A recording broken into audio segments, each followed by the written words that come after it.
Well, joining me now, folks, is Phil from False Alibi. So Phil, introduce yourself first of all and tell us, where did the name False Alibi came from?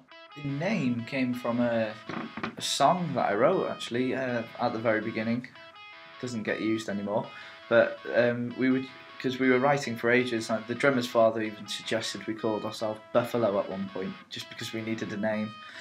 And I just wrote this song, False Alibi, just struck to me. I quite liked it, and eventually it ended up being in the band.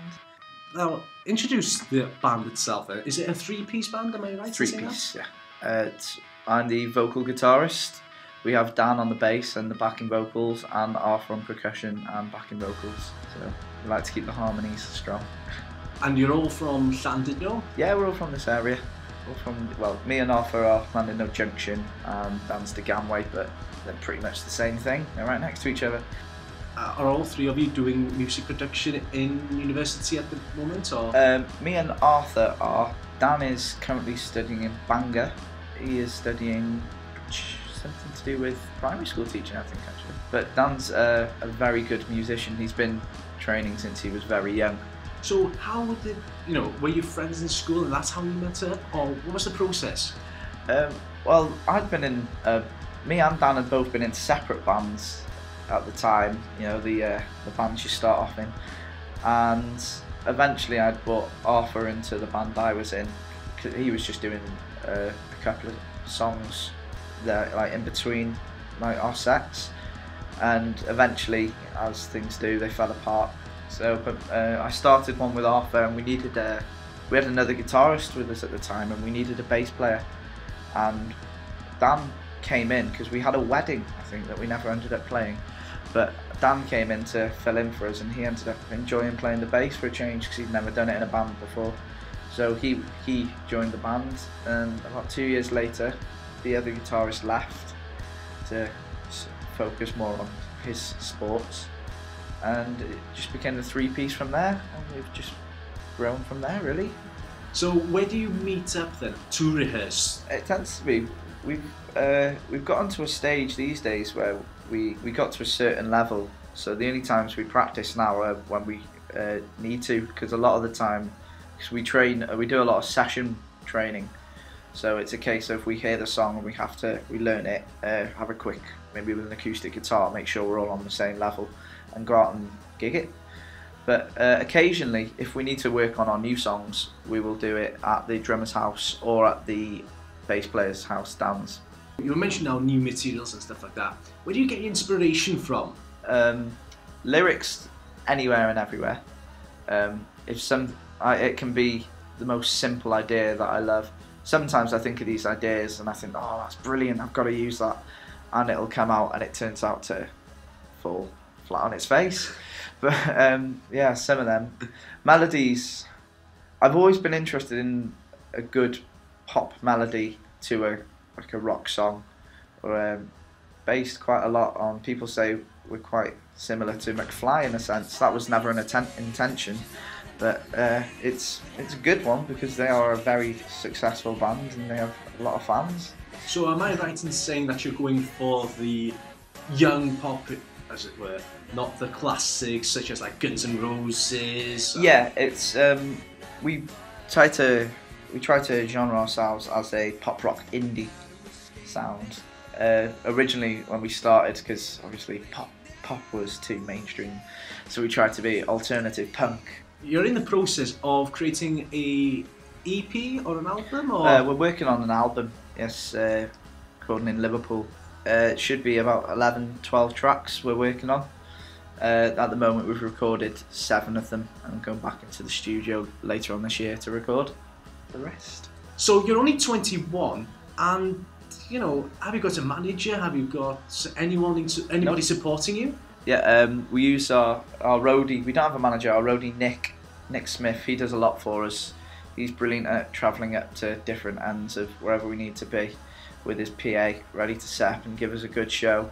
Okay, let's move on now to gigs and stuff like that. Then you mentioned obviously like travelling and so on. But have you done much travelling? Because you're in university now in Chester. Have you done any gigs around that area? Yes, we've done played all around Chester really. We've played Liverpool, we've played in the Elevator Bar and the Cavern Club, which was fantastic. I absolutely loved that one. Obviously being on the same stage that Paul McCartney's been on was a great highlight of my life so far, and the fact we got to play all our own set for that obviously was even better. Now then, okay, as well as travelling and stuff like that, obviously you live in Llandudno Junction. Yep. Now, have you done many gigs in North Wales, especially around Llandudno? Have you done any gigs so far? We've done the coast. Llandudno, let's see, King's Head, Cross Keys, the Gresham, Club 147, Venue Cymru, the Boathouse, Broadway. Yep, we've played the Boulevard. We've actually played on the streets when it was the Extravaganza. Here, there and everywhere around Llandudno.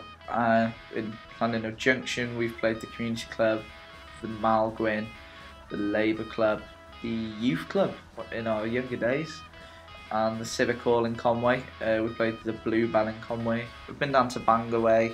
Bangor, we've done the SU. Penn, in Penmaenmawr, we've done all the pubs in Penn.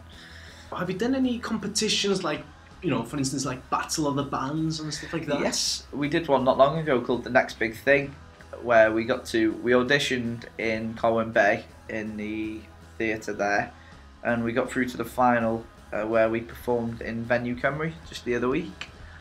Right, so we were mentioning about 2013, the future. So is there anything else, you know, what's the future for False Alibi? The main focus at the moment is to work on the album, increase the fan base, and to hopefully get some bigger supporting gigs really. And we supported a Led Zeppelin tribute band who were quite established last year, and that was excellent. So we'd quite like to get out and record some, you know, some of the bands on the circuits travelling now, and just it'd be brilliant experience to work with these people who clearly are successful. Your voice, your music. Llandudno FM.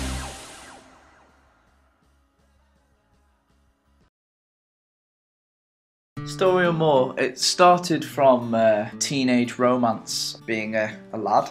It's from my perspective of how a teenager would see these relationships and how, you know, they think everything's going well, and then obviously from a lad's perspective they think that the girl had taken them to the top and then just left them to fall down into the abyss. It's quite a sad story really, but I didn't want the song to be sad. I didn't want it to be too self-indulgent. It originally began as a joke song, making light of the story, and I took it to band and I was just messing about with it in the rehearsal room, and Arthur and Dan just said, "What's that?" And before you knew it, we had a story or more. Well, allow me to tell you a story or two about a girl that I once knew. She was so perfect, at least that's what he thought.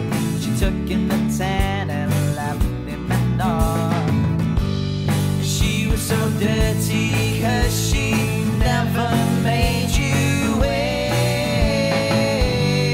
She was so flirty with your heart, she would play. Allow me to tell you a story or more.